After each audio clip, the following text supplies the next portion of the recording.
अच्छे दिन आ रहे हैं ना ये आगे आगे। पहले मैं बिना सोचे चलाता था, भी चलो ठीक है, किसी दोस्त के जाना है, किसी फंक्शन में जाना है। अब मुझे सोच के जाना पड़ता है और या पूल करके जाना पड़ता है। सब इन्होंने क्या करना है, सरकार ने सारा पैसा इकट्ठा करके बड़े लोगों के घराने में चला जाना है या चाइना चला जाना है, बस किसी के पास पैसा नहीं रहना।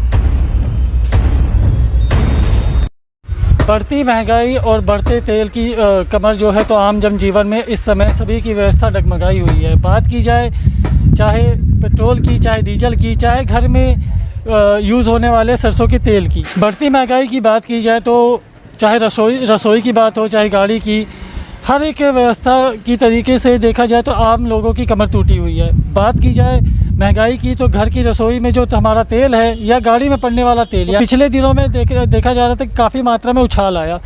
बात की जाए अगर सरसों के तेल की तो 90 रुपये से लेकर इस समय 220 रुपये तक जो है तो सरसों के तेल बिक रहा है। वहीं बात की जाए अगर पेट्रोल या डीज़ल की तो पीछे 10 दिनों में करीबन 2.5 से 3 रुपये का उछाल देखने को मिला। वहीं बात की जाती है जब ट्रांसपोर्ट की तो बनी बात है कि हर एक व्यवस्था जो है कहीं ना कहीं उसको ईंधन लगता है।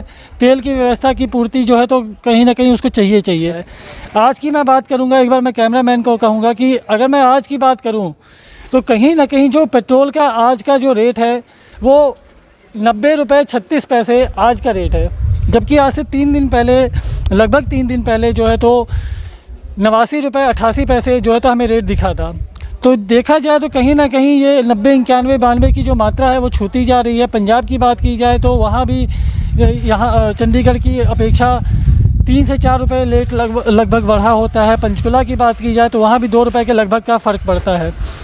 लेकिन जब तेल की बात आती है तो कहीं ना कहीं वो आपूर्ति, वो चीज़ हमें देखने को मिलती है।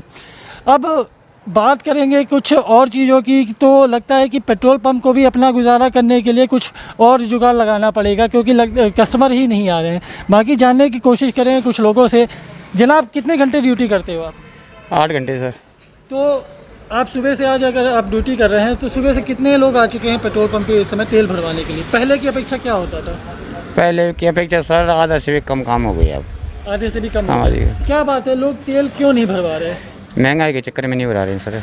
पहले जो फिर काम काज है नहीं लोगों के पास, बेरोजगारी ज़्यादा हो गई है।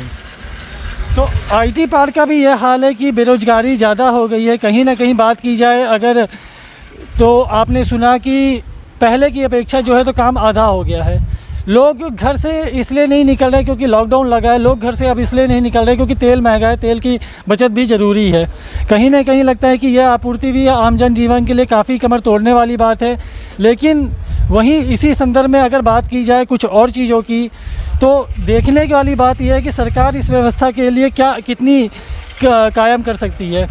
और लोगों से बातचीत करके जानेंगे कि क्या हाल चाल है पेट्रोल पंप का। इस समय कितनी गाड़ियाँ आती हैं, कितने तेल दिन भर में आप भर लेते हैं?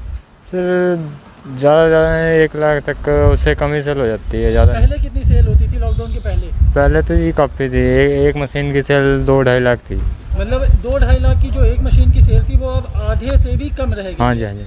तो कहीं ना कहीं लगता है कि उस चीज़ का जो खतरा है, अर्थव्यवस्था की बात की जाए तो जो कमाई है किसी भी सेक्टर की हो, चाहे व्यापारी की हो, चाहे दुकानदार की हो, तो आधी से भी कम रह गई है।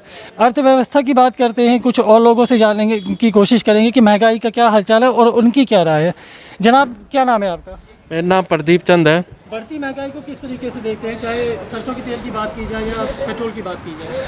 हाँ, तेल में तो बहुत बढ़ोतरी है ना आपने कि आम जनजीवन के कहीं ना कहीं कमर टूटने तो हकीकत बात है। पहले जो लोग गाड़ी फुल कराते थे वही आज लोग पैसे के मामले में ये हो चुका है कि भाई 100 का तेल भर दो, 200 का तेल भर दो, 300 का तेल भर दो। होता ही है क्योंकि दिक्कत ही इतनी है। और लोगों से बातचीत करने की कोशिश करेंगे और जानने की कोशिश करेंगे कि इस बढ़ती महंगाई को उनके संदर्भ में किस तरीके से देखा जाता है। सर, क्या नाम है आपका? रमेश गर्ग। रमेश सर, बढ़ती महंगाई को चाहे तेल की बात की जाए, चाहे सरसों की तेल की बात की जाए, तो क्या देखते हैं आप? There is no end. पता नहीं इतनी बड़ा महंगाई क्यों बढ़ रही है। ये सब इन्होंने क्या करना है, सरकार ने सारा पैसा इकट्ठा करके बड़े लोगों के घराने में चला जाना है या चाइना चला जाना है, बस किसी के पास पैसा नहीं रहना। ऐसे सरकार तो टैक्स के माध्यम से ये कहती है कि हम व्यवस्था को कायम करने में नहीं, कुछ ऐसे नहीं है, कुछ ऐसे नहीं है।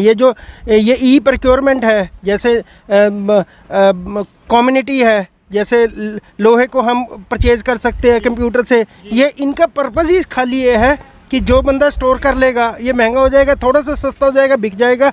ऐसे इनका पर्पज़ ही एक है कि जो पैसा है वो बड़े उनके पास चला जाएगा। पहले आप गाड़ी फुल कराते थे, तो आज आपने कितने का तेल पड़वाया सर? नहीं, गाड़ी मैं फुल करा रहा हूँ। मेरी दिक्कत ये है, पहले मैं बिना सोचे चलाता था, भाई चलो ठीक है, किसी दोस्त के जाना है, किसी फंक्शन में जाना है। अब मुझे सोच के जाना पड़ता है, और या पूल करके जाना पड़ता है। किसी और ने भी जाना है, उसके साथ चला गया, कभी उसको खुद ले गया। मतलब तेल की यह आलम हो चुका कि अब सहयोग हाँ, ज़्यादा लेना पड़ता है। ज़्यादा लेना पड़ता है, ज़्यादा लेना पड़ता है। कहीं ना कहीं बिल्कुल सही बात है कि प्रोक्योरमेंट वाली बात सर ने बिल्कुल वाजिब कही कि हाँ, सरकार इस तरीके से नहीं देख पा रही है। कहीं ना कहीं जो टैक्स का पैसा है या बचत का पैसा है, सरकार तो कह देती कि हम उसको सुरक्षा में लगा रहे हैं या व्यवस्था कायम करने में लगा रहे हैं। लेकिन अब आम जनजीवन की बात की जाए, मेरे सामने जो सर थे अभी उन्होंने बताया कि पहले मैं बिना सोचे समझे चला लेता था, लेकिन आज की डेट में सहयोग भी जो है तो एक तरीके से लेना पड़ता है, कहीं ना कहीं पूल करके जाना पड़ता है।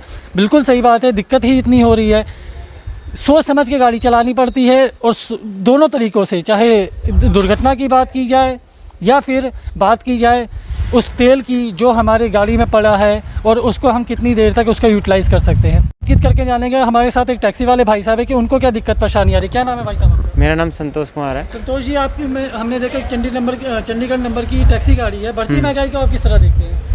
वहाँ बढ़ती महंगाई बहुत बुरा हाल है जी। टैक्सी में तो ऐसा हाल है, काम है ही नहीं आज के डेट में। इतनी बड़ी गाड़ी और आपने अभी 300 रुपये का तेल पड़वाया। हाँ 300, आप देख लो 300 गाड़ी तेल में कितनी दूर गाड़ी जाएगी वो आगे। उसका जो सप्लीमेंट है वो यूज़ कर लिया। हाँ, और बाकी का ये है, टैक्स टूक्स को लेके अगर सोचा जाए तो हमारा जितना वो नहीं, अब छोटा सा चंडीगढ़ है, टैक्स हम हरियाणा का भरते हैं, पंजाब का भी भरते हैं। बाकी हमारे को कोई चीज़ माफ़ नहीं है। लॉकडाउन लगा, ये सब कुछ लगा, हमको कुछ नहीं उसका बेनिफिट मिला। मतलब व्यापार भले चले ना चले, लेकिन टैक्स पूरा देना है। टैक्स दिया पूरी किस्तें दी, एक भी किस्त या हमारे को कुछ भी माफ़ नहीं हुआ कि टैक्स। कि सरकार को क्या करना चाहिए ऐसा कि कुछ आप लोगों को भी रियायत हो? सरकार को ये करना चाहिए, जो हमारी किस्तें हैं तो उसमें जैसे जिसकी हमारी किस्त नहीं तोड़ी, मैंने तो अपने जेब से भरा। अगर लोगों को राहत देनी है तो किस्त सिर्फ ले, उसका ब्याज नहीं लेना चाहिए हमें। जब तक कोरोना चल रहा है ब्याज ना ले। कहीं ना कहीं लगता है कि जो किस्त का पैसा है अगर वो लेट लतीफ़ हो जाता है तो पेनल्टी भरनी पड़ती है, अगर ना दें तो रिकवरी आ जाती है। तो बात बिल्कुल सही है, टैक्स तो देना ही है, सरकार ने अपना टैक्स तो लेना ही है। वहीं बात की जाए, हमने देखा कि 300 रुपये का तेल भरवाया है, जो कि पहले लोग हो सकता है इतनी बड़ी गाड़ी में अब 300 रुपये का तेल क्या दिक्कत होगी, लेकिन फिर भी उन्होंने बताया कि हाँ CNG भरवाई हुई है तो इग्निशन के लिए वो यूज़ कर रहे हैं। बिल्कुल, लेकिन फिर भी देखा जाए तो बात हकीकत है कि कहीं ना कहीं महंगाई जिस तरीके से आ रही है वो दिक्कत तो हुई है। जनाब क्या नाम है आपका? राजकुमार है जी। राजकुमार जी, बढ़ती महंगाई को किस तरीके से देखते हैं? सर ये तो कंपनी गाड़ी जी, हमारी तो है नहीं। तो फिर भी आपके पास अपनी गाड़ी नहीं है, तेल नहीं भरवाते? ना जी, अपने तो 2 व्हीलर है जी मेरे पास। तो 2 व्हीलर में भी तो तेल पड़ता ही होगा। डलता ही तेल। पानी डाल के चलाते हैं? ना तेल तो डलता ही है जी। चलिए कोई बात नहीं। मतलब इनका ये कहना है कि मेरे पास 2 व्हीलर है और कंपनी की गाड़ी है, आराम से चलाओ, कोई दिक्कत नहीं है, बॉस तो देगा ही पैसा। लेकिन फिर भी बढ़ती महंगाई वाली बात तो दिक्कत तो सभी को है। एक सरदार जी से हम बात करके जानने की कोशिश करें कि वो इस बढ़ती महंगाई को किस तरीके से देखते हैं। जनाब क्या नाम है आपका? गुरप्रीत जी। गुरप्रीत जी, इस महंगाई को किस तरीके से देखते हैं? बहुत महंगाई हो गई जी, आमदनी खत्म हो गई है बंदों की। नहीं, तेल की जो दिक्कत है, आपको क्या लगता है कि तेल की दिक्कत है कहीं ना कहीं आपको कमर तोड़ रही है? तोड़ रही है जी पूरी। घर की बात की जाए, सरसों की तेल की बात की जाए तो वो भी बहुत 180-85 रुपये हो गए। हाँ जी। अब पीछे 10 दिनों में लगभग 2.5 से 3 रुपये रेट बढ़ गए तेल के। पहले हाँ जी। कितने तेल भरवाते थे सर? नहीं, अब अच्छे दिन आ रहे हैं ना ये आगे ये अच्छे दिन आ रहे हैं, बिल्कुल सही बात है। कहीं ना कहीं अच्छे दिन वाला जो संदर्भ था, हमेशा एक बात हमें ज़रूर सुनने को मिलती थी कि अच्छे दिन आ रहे हैं। बिल्कुल वाजिब बात है कि तेल बढ़ गया, ट्रांसपोर्ट बढ़ गया, सब्जी महंगी हो गई, दालें महंगी हो गई, खाना महंगा हो गया, आम जनजीवन की व्यवस्था डगमगा गई है और यही अब अच्छे दिन आ रहे हैं। अब तक के लिए इतना ही। खबर को शेयर जरूर करें, अगर अच्छा लगे तो। जय हिंद, जय भारत, जय विजय केसरी।